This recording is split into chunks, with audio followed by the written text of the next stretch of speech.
பூஞ்சோலை மாணவர்கள் அனைவருக்கும் வணக்கம். இன்னைக்கு ஞாயிற்றுக்கிழமை 20 ஏப்ரல் 2025 நியூஸ் பேப்பரை வந்து பார்க்க போகிறோம். ஸோ ஹெட்லைன்ஸ் பார்த்தீங்க அப்படின்னா, சமூக நீதிக்கான கலைஞரின் கைவினை திட்டம். இந்த திட்டம் வந்து ரொம்ப முக்கியங்க. கலைஞரின் கைவினை திட்டம் இதை பற்றி நேற்றே பார்த்தோம், இருந்தாலும் இன்றைக்கி கொஞ்சம் ஃபுல்லாக பார்த்துடலாம். இது எங்கே ஆரம்பிச்சிருக்காங்க அப்படின்னா, காஞ்சிபுரம் மாவட்டம் குன்றத்தூரில் இருக்க சேக்கிலார் அரசு ஆண்கள் மேல்நிலைப் பள்ளியில் வந்து இதை ஸ்டார்ட் பண்ணியிருக்காங்க. மெயினாக சிறு குறு நடுத்தர தொழிலுக்கு கடன் வழங்குறது.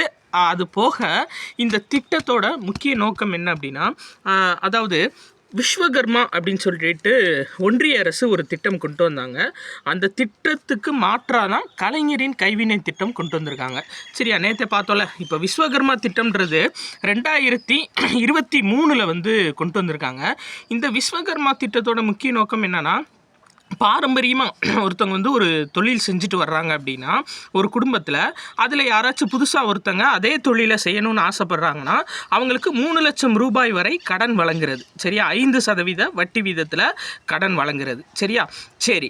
இப்போ இதை வந்து தமிழ்நாடு அரசு ரொம்ப பயங்கரமாக எதிர்த்தாங்க. ஏன் அப்படின்னா, இது வந்து குலக்கல்வி திட்டத்தோட ஒரு மாற்றுன்னு சொல்கிறாங்க. இப்போ பாருங்களேன், ஒரு 17 வயசில் ஒரு ஸ்டூடெண்ட் வந்துட்டு 12th முடிப்பாங்க அப்படின்னா, அப்போது அதுக்கு அடுத்த வருஷமே வந்து அவங்க ஃபேமிலியில் என்ன தொழில் பண்ணுறாங்களோ அதே இதில் இவங்க இறங்குவாங்க. அப்போ அவங்களோட கல்வி அப்படின்றது கேள்விக்குறியாயிரும். சரியா, அதனால் இதை வந்து பயங்கரமாக எதிர்த்தாங்க. சரி, இப்போது கலைஞரின் கைவினை திட்டத்தில் இதில் என்ன மாற்றம் அப்படின்னு சொல்லி பார்த்தீங்கன்னா, அதாவது அங்கே வந்து 18 வயது கொடுத்துருந்தாங்க. 18 வகையான தொழில் விஸ்வகர்மா திட்டத்தில் அதை வந்து சேர்த்துருந்தாங்க. சரிங்களா, ஆனால் தமிழ்நாடு அரசு என்ன சொல்லியிருக்காங்கன்னா, 35 வயது சொல்லியிருக்காங்க. 25 வகையான தொழில்களுக்கு இதே 3 லட்சம் ரூபாய் வரை கடன் தருவோம். 50,000லேருந்து 3 லட்சம் ரூபாய் வரை கடன் தருவோம்னு சொல்கிறாங்க. சரியா, சரி. அதில் 18 வயது சொல்லியிருந்தாங்க, இதில் 35 வயது. ஸோ 35 வயதுனா அப்போ பாருங்களேன், ஒருத்தவங்க வந்துட்டு ரெகுலராக அந்த பிஸ்னஸில், அதாவது அவங்க படிச்சிருந்தாலும் சரி, இன்ட்ரெஸ்ட்டில் சில பேர் ஒரு சில பிஸ்னஸில் இறங்கியிருப்பாங்க. அப்போ அவங்களுக்கு 35 வயசு அப்படின்றது அவங்களோட கல்வியை வந்து பாதிக்காது. அவங்களோட தொடர்ச்சியாக செய்கிற தொழிலை வந்து அவங்க முன்னேற்றத்துக்கு யூஸாக இருக்கும். அதுபோக விஸ்வகர்மா திட்டத்தில் 18 வகையான தொழில், கலைஞரின் கைவினை திட்டத்தில் 25 வகையான தொழில். இது ரெண்டும் முக்கியமான ஒரு திட்டம். சரியா, அது போக விஸ்வகர்மா திட்டத்தில் என்ன சொல்லியிருக்காங்க அப்படின்னா, இந்த 18 வகையான தொழிலும், அதாவது குலம் சார்ந்து அவங்க வந்து தொடர்ச்சியாக செஞ்சுட்டு வந்தாங்கன்னா தான் இதுக்கு வந்து நாங்கள் கடன் கொடுப்போம்னு சொல்லியிருக்காங்க. ஆனால் கலைஞரின் கைவினை திட்டத்தில் அப்படி கிடையாது. அவங்க எந்த தொழில் வந்து பண்ணணும் அப்படின்னு நினச்சாலும் அதில் வந்து இந்த கைவினை தொழில் வந்து 25 வகையான தொழிலில் வேணும் அப்படின்னா கடன் கொடுப்போம்னு சொல்லியிருக்காங்க. 50,000லேருந்து 3 லட்சம் வரை. இதில் எக்ஸாம் பாயிண்ட் ஆஃப் வியூவில் நம்ம மெயினாக பார்க்க வேண்டியது என்ன அப்படின்னா, இந்த வயது தாங்க கேட்பாங்க. சரியா, ஏன்னா இது ஒரு மிகப்பெரிய பிரேக் த்ரூ. நம்மளுக்கு வந்து 1950 ராஜாஜி இருக்கும்போது குலக்கல்வி திட்டத்தை கொண்டு வந்திருப்பார். ஸோ 54 வந்துட்டு இவர் ஒழிச்சிருப்பார். யார் அப்படின்னா, காமராசர் வந்து ஒழிச்சிருப்பார். சரிங்களா, 1952 கொண்டு வந்திருப்பார். 52 ராஜாஜி கொண்டு வந்திருப்பார். 54 வந்து பார்த்தீங்கன்னா காமராசர் வந்து சி சுப்பிரமணியம் அப்படின்றவர் கல்வித்துறை அமைச்சராக இருப்பார். அப்போ கல்வித்துறை அமைச்சராக இருக்கும்போது அதை ஒழிச்சிருப்பாங்க. சரியா, அப்போது அதை வந்து பேஸ் பண்ணி வர்றதா தான் இந்த விஸ்வகர்மா திட்டம் இருக்குது அப்படின்னு சொல்லி அதுக்கு மாற்றாக கலைஞரின் கைவினை திட்டம் கொண்டு வந்திருக்காங்க. சரியா, எதுக்கு இதை பற்றி எக்ஸ்பிளைன்டாக சொல்கிறோம் அப்படின்னா, இது மெயின்ஸுக்கும் வர வாய்ப்பு இருக்குது, ப்ரிலிம்ஸுக்கும் வர வாய்ப்பு இருக்குது. ஸோ ரொம்ப முக்கியமான ஒரு டேட்டா. சரிங்க, அடுத்தது பார்க்கலாம். இந்த பாருங்கள், அதாவது மாநில அளவிலான இறகுப்பந்து போட்டி நடந்திருக்கு. சரியா, கேரள மாநிலம் கொச்சியில் கடந்த ஏப்ரல் 11 முதல் 15 வரையிலான இறகுப்பந்து போட்டிகள் நடந்திருக்கு. இதில் தமிழ்நாடு காவல்துறை அணி சார்பாக காவல் ஆய்வாளர் ஹேமமாலான்றவங்க கலந்துக்கிட்டு இருக்காங்க. அவங்க 3 பதக்கமும் வாங்கியிருக்காங்க. தனிநபர் பிரிவில் தங்கப்பதக்கம் வாங்கியிருக்காங்க, பெண்கள் ரெட்டையர் பிரிவில் வெள்ளிப்பதக்கம் வாங்கியிருக்காங்க, கலப்பு ரெட்டையர் பிரிவில் வெண்கலப் பதக்கம் வாங்கியிருக்காங்க. ஸோ உங்களை கேட்கலாம். சரிங்களா, அவங்க பேர் என்னென்னா ஹேமமாலா. இவங்க மதுரை மாநகர ஆழ்கடத்தல் குழந்தை தடுப்பு பிரிவு ஆய்வாளராக இருக்காங்க. சரியா, ரொம்ப முக்கியமான ஒரு இன்ஃபர்மேஷன். அடுத்தது பாருங்கள், இன்றைக்கி ரொம்ப இம்பார்ட்டண்ட்டான இன்ஃபர்மேஷன் இல்லைங்க. சரிங்களா, இந்த இது கொடுத்துருக்காங்க. சரியா, உதகையில் துணைவேந்தர்கள் மாநாடு, அதாவது 25 to 27 நடக்குது. அப்போ கேட்பாங்க, துணைவேந்தர்கள் மாநாடு எங்கே நடந்துச்சு அப்படின்னா, நீலகிரி மாவட்டம் உதகையில். இதில் மெயினான விஷயம் என்னன்னு பார்த்தீங்கன்னா, ஆளுநர் என்ஆர் ரவி கலந்துக்கிறாரு. இவர் தான் வந்து இப்போ வேந்தர் கிடையாது. சரியா, அந்த தீர்ப்புக்கு அப்புறம் அனைத்து தமிழ்நாடு பல்கலைக்கழகங்களோட வேந்தர் யாருன்னா முதலமைச்சர் தான். அப்புறமும் எப்படி இந்த விழா நடத்துகிறாங்க அப்படின்னு சொல்லி பார்த்தீங்கன்னா, அப்படின்னா அந்த உத்தரவு வர்றதுக்கு முன்னாடியே இந்த விழா வந்து பிளான் பண்ணிட்டாங்க. அதனால் பிளான் பண்ணபடி நடத்திடுவோம் அப்படின்னு சொல்லியிருக்காங்க. ஸோ ஜெகதீப் தன்கர் குடியரசு துணைத் தலைவர் வந்து இந்த விழாவுக்கு சிறப்பு விருந்தினராக அழைப்பு விடுத்திருக்காங்க. குடியரசுத் தலைவரும் வர்றாங்க. சரிங்களா, 2 பேருமே வர்றாங்க. உதகையில் நடக்குது. அதை தான் சொல்லியிருக்காங்க. என்ன அப்படின்னா, அதாவது புதிய சட்டத்தின்படி ஆளுநர் ஒரு பல்கலைக்கழகங்களின் வேந்தராக கலந்து கொள்ள முடியாது என்று கூறப்படுகிறதுன்னு சொல்லியிருக்காங்க. இவர் சும்மா ஒரு இதாக கலந்துக்கிறாரு, ஆளுநராக கலந்துக்கிறாரு, வேந்தராக கலந்துக்கிறல. ஏன்னா உச்சநீதிமன்ற தீர்ப்புக்கு முன்னாடியே இது பிளான் பண்ணியாச்சுன்னு சொல்லியிருக்காங்க. சரியா, சரி, அதான் அதாவது 140 கோடி மக்களோட பிரதிநிதிகள், மக்களால் தேர்ந்தெடுக்கப்பட்ட பிரதிநிதிகளுக்கு தான் நம்மளுக்கு வந்து பவர் அதிகம். திரும்ப சொல்லிடுவோம். ஏன்னா அரசியலமைப்பு சட்டமும் அதை தான் சொல்லுது. நியமன உறுப்பினர்களுக்கு பவர் கிடையாது. ஏன்னா 140 கோடி மக்கள், நம்ம தமிழ்நாடுன்னு எடுத்துக்கிட்டோம் அப்படின்னா 8 கோடி மக்களை பிரதிபலிக்கிறவங்க தான் எம்எல்ஏஸும் எம்பிஸும். அவங்களுக்கான பவர் தான் அதிகம். அவங்க இயற்ற சட்டத்துக்கு தான் பவர் அதிகம். நியமன உறுப்பினர்களுக்கு பவர் கிடையாது. சரி, ரைட், சரிங்க. அடுத்து இந்த பாருங்கள், ரொம்ப முக்கியமான ஒரு டேட்டா. இந்தியாவின் முதல் சரக்கு போக்குவரத்து பூங்கா எங்கே அமைய போகுது அப்படின்னா அஸ்ஸாம் மாநிலத்தில் அமைய போகுது. சரியா, பூட்டானோட அரசர் ஜிக்மே கேசர்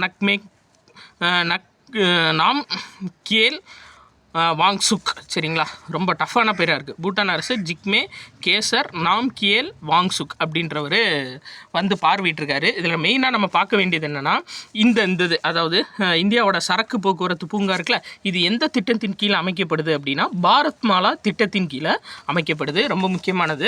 அதே மாதிரி எந்த நதிக்கரையில் அமைய போகுது அப்படின்னா பிரம்மபுத்திரா நதிக்கரையில் அமைய போகுது. சரியா, அஸ்ஸாம் மாநிலம் பிரம்மபுத்திரா நதிக்கரையில் இந்த சரக்கு போக்குவரத்து பூங்கா, இந்தியாவிலேயே முதல் சரக்கு போக்குவரத்து பூங்கா அமைய போது. இதனால வந்து பூட்டான் மற்றும் வங்கதேசத்துடனான வர்த்தகம் வந்து மேம்படும் அப்படின்னு சொல்லியிருக்காங்க. சரியா, அதே மாதிரி பாருங்கள், பிரதமரோட முதன்மை செயலாளர் PK மிஸ்ரா. சரியா, ரொம்ப முக்கியமானவர். பிரதமரோட முதன்மை செயலர் யாருன்னு கேட்பாங்க, PK மிஸ்ரா. அவர் சொல்லியிருக்காரு $5 ட்ரில்லியன் பொருளாதாரம்ன்றது வறுமை ஒழிப்பின் பிரதிபலிப்புன்னு சொல்லியிருக்காரு. சரிங்களா, அப்போ $5 ட்ரில்லியன் எக்கானமியை எப்போ ரீச் பண்ணணும்னு சொல்லியிருக்காங்கன்னா 2030. நம்ம திரும்ப சொல்லிட்டு இருக்கோம், இன்னொரு தடவையும் சொல்லிடுவோம். சரியா, இந்தியா வந்து $5 ட்ரில்லியன் எக்கானமியை எட்டணும்னு சொல்லி இலக்கு நிர்ணயிச்சிருக்கிறது 2030. இதில் தமிழ்நாடு மட்டும் $1 ட்ரில்லியன் எக்கானமி இலக்கு நிர்ணயிச்சிருக்காங்க. சரியா, இதுவே 2047 வளர்ந்த பாரதம் விஸ்கிட் பாரத் திட்டத்தின் கீழே $30 ட்ரில்லியன் எக்கானமியை இந்தியா வந்துட்டு ரீச் பண்ணணும் அப்படின்னு சொல்லிட்டு ஃபிக்ஸ் பண்ணியிருக்காங்க. இதில் இன்னொரு விஷயம் என்ன அப்படின்னா 2030ஆம் ஆண்டுக்குள் 500 ஜிகாவாட் புதுப்பிக்கத்தக்க எரிசக்தி திறனை நிறுவனம் அப்படின்னு சொல்லியிருக்காங்க. இது ரொம்ப முக்கியமாக கேட்பாங்க. புதுப்பிக்கத்தக்க எரிசக்தி 2030ஆம் ஆண்டுக்குள்ளே எத்தனை ஜிகாவாட்டுன்னு கேட்பாங்க. 500 ஜிகாவாட். சரியா, புதுப்பிக்கத்தக்க எரிசக்தி கொண்டு வரணும் அப்படின்னு சொல்லிட்டு பிளான் போட்டிருக்காங்க. சரி, ரைட்டுங்க. IPL நடந்துட்டு தான் இருக்குது. இதில் மெயினாக இந்த இன்ஃபர்மேஷன் நம்மளுக்கு முக்கியங்க. இந்த ஆட்டத்திலே வந்து குறைந்த வயது நபர் யார் அப்படின்னா சூரிய வன்ஷி அப்படின்றவர் நேற்று வந்து விளாண்டுருக்காரு. சரிங்க, ஃபஸ்ட்டு பாலே 6 அடிச்சிருக்காரு தம்பி. சரியா, அதாவது 14 வயசில் வந்து இன்டர்நேஷ்னல் கிரிக்கெட் லெவலில் ஒருத்தர் விளாண்டுருக்காரு. IPL வந்து விளாண்டுருக்காரு.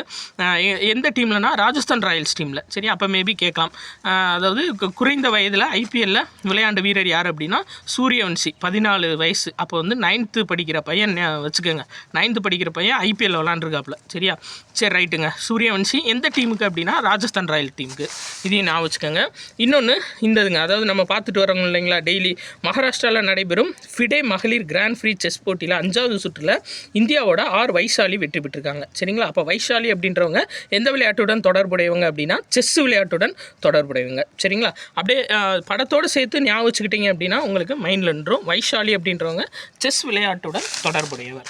சரியா, அடுத்து பாருங்கள், இது எக்ஸாம் பாயிண்ட் ஆஃப் வியூவில் இல்லை, இருந்தாலும் பாருங்களேன், தங்கத்தோட இறக்குமதி இந்தியாவில் 192% வளர்ச்சி பெற்றிருக்கான். அதனால தான் தங்க ரேட்டு எக்குத்தப்பாக போயிட்டுருக்கு. 71,000 தாண்டி போயிட்டுருக்கு ஒரு பவுன். சரிங்களா, ஏன் அப்படின்னா அது காரணம் வந்து 192.13% அதோட இறக்குமதி கூடியிருக்கு. தங்கத்தை இன்வெஸ்ட்மெண்ட் பண்ணுறவங்க ரொம்ப அதிகமாயிட்டாங்க இந்தியாவில். சரியா, சரி, ரைட்டுங்க. வேறு இன்றைக்கி முக்கியமான நியூஸ் எல்லாமே பார்த்தாச்சு. அதே மாதிரி அரசு போக்குவரத்து துறை புத்துணர்வு பெறுகிறது அப்படின்னு சொல்லி கொடுத்துருக்காங்க. இது வந்து அதாவது எக்ஸாம் பாயிண்ட் ஆஃப் வியூவில் இல்லை, இருந்தாலும் ஒரு பேசிக்காக ஒரு விஷயம் என்ன அப்படின்னா நிறையா பேர் சொல்லுவாங்க, அதாவது ப்ரைவேட்டைசேஷன் பண்ணால் நாடு நல்லாயிருக்கும் அப்படின்னு சொல்லி நிறையா கருத்துக்கள் வந்து சொல்லுவாங்க. ஆனால் இந்த ப்ரைவேட்டைசேஷன் பண்ணக்கூடாது அப்படின்றதுக்கு ஒரு சிறந்த எடுத்துக்காட்டு இந்த போக்குவரத்து துறை. ஏன் அப்படின்னு சொல்லி பார்த்தீங்கன்னா நம்ம தமிழ்நாடு, அதாவது கிராமங்களில் தான் வந்து அதிக பொருளாதாரம் இருக்குது. நம்ம தமிழ்நாட்டில் அதிக கிராமங்கள் இருக்குது. எல்லா கிராமத்துக்கும் மினிமம் ஒரு நாளைக்கு 2 டைம்ஸ் ஆச்சு பஸ் சர்வீஸ் இருக்கும். சரியா? ஏதாச்சும் ஒரு கிராமத்துக்கு ஒரு பஸ்ஸு போயிட்டு தான் இருக்கும் நம்ம தமிழ்நாட்டில். சரிங்களா? அந்த கிராமத்தில் வந்து ஒரு 10 பேர் ஏறி வருவாங்க. அந்த 10 பேருக்காகவும் ஒரு பஸ்ஸு போகும். காரணம் என்னென்னா பொருளாதாரம். சரியா? அப்போ இந்த ரூட்டில் ஓட்டுறது வந்து நட்டம்னு கவர்மெண்ட்டுக்கு தெரியாதா? தெரியும். இருந்தாலும் சர்வீஸ் செக்டார். அப்போ சர்வீஸ் செக்டாருக்கு ஒரு சிறந்த எடுத்துக்காட்டு எதுனா போக்குவரத்து துறை. அதுவும் தமிழ்நாட்டில் இருக்க அளவு போக்குவரத்து துறை போக்குவரத்தோட வலைப்பின்னல் வேறு எந்த மாநிலங்கள்லையும் கிடையாது. சரிங்களா? அப்போது ஒரு ப்ரைவேட் பஸ்ஸு ஒரு ப்ரைவேட்டைசேஷன் ஆக்குனாங்க அப்படின்னா இப்படி நட்டம்னு தெரிஞ்சு ஓட்டுவாங்களா? இல்லை. மக்களோட நன்மைக்காக செயல்படுறதுல ஒரு முக்கியமான துறை வந்து போக்குவரத்து துறை. சரியா? சரி, ரைட்டுங்க. இதெல்லாம் மெயின்ஸில் வந்து நம்ம சோசியோ அண்ட் எக்கனாமிக் இஷ்யூஸ்ன்னு சொல்லிட்டு ஒரு பேப்பர் இருக்கும். அந்த பேப்பரில் உங்களுக்கு இந்த மாதிரி டேட்டாஸ் கொடுக்குறதுக்கு யூஸாக இருக்கும். ஸோ தொடர்ச்சியாக பாருங்கள். உங்கள் பிடிச்சிருந்தா உங்கள் ஃப்ரெண்ட்ஸுக்கும் ஷேர் பண்ணுங்கள். சரிங்களா? நன்றி.